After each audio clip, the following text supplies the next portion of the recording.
गौतम बुद्ध की एक कहानी है जो सिखाती है कि खाना खाने का सही तरीका क्या होना चाहिए।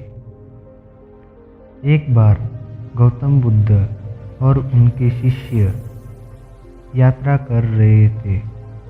एक दिन वे एक गांव में पहुंचे जहां एक धनी व्यक्ति जिसका नाम अजय था निवास करता था।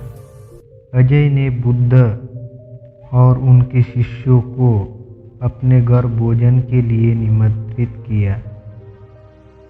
भोजन की तैयारी के दौरान अजय ने विशेष ध्यान रखा कि सब कुछ सही और स्वादिष्ट हो। जब बुद्ध और उनके शिष्य भोजन के लिए बैठे तो अजय ने बहुत आदरपूर्वक भोजन परोसा और उनका आशा की कि वे इसका आनंद लेंगे। भोजन के दौरान बुद्ध ने देखा कि अजय भोजन करते समय बहुत जल्दी और बिना ध्यान के खा रहा था। वह एक बार में बहुत सारे निवाले ले रहा था और उसकी पूरी ध्यान नहीं थी। बुद्ध ने अजय से कहा, अजय, खाना खाने का तरीका भी महत्वपूर्ण होता है। खाना सिर्फ पेट भरने के लिए नहीं बल्कि एक पवित्र क्रिया के रूप में देखा जाना चाहिए। बुद्ध ने अजय को समझाया, जब तुम खाना खाते हो तो तुम्हारा पूरा ध्यान भोजन पर होना चाहिए। भोजन का आनंद लेना, उसकी स्वच्छता और स्वाद की कदर करना और उसे चबाकर धीरे धीरे खाना चाहिए।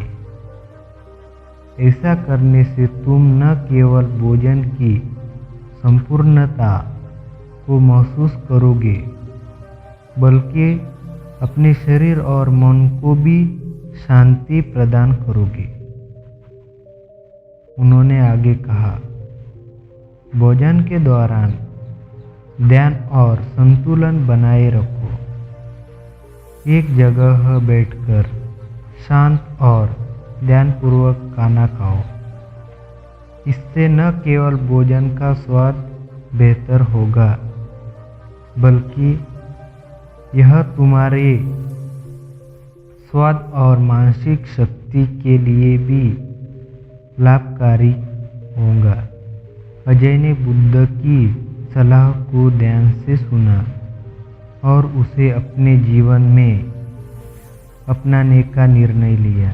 उसने खाना खाने के दौरान धान्य और संतुलन का पालन करना शुरू किया और उसे महसूस हुआ कि इससे न केवल उसका भोजन बेहतर हुआ बल्कि उसकी मानसिक स्थिति भी शांति और संतोषपूर्ण हो गई। इस कहानी से यह सीखने को मिलता है कि खाना खाने का तरीका महत्वपूर्ण है।